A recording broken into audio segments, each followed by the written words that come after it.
ụlọ ọrụ Goodness Nation bụ ndị nke gara n'ihu chịkọba ọgbakọ nkụzi mba ụwa dịka ha gosipụtara atụmatụ bụ nke ha ji n'aka ijikọta aka ọnụ ha na gọọmenti steeti a n'imegharị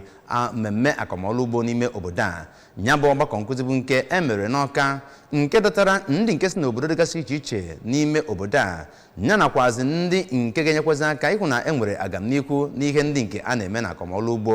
rọpụtakwazịa otu ọchịchị ọhụrụ bụ nke ha nọrọ n'ime ya nyekwazie ọtụtụ ndị mmadụ nye nkwanye ugwu pụrụ iche kenezie Chineke maka etu afọ 2024 si wee gaa nke a nọrọ n'ime ya kpọpụtazie afọ ọhụrụ 2025. Anyị ga-esi ebe a wetara gị akụkọ n'ụzọ pụrụ iche.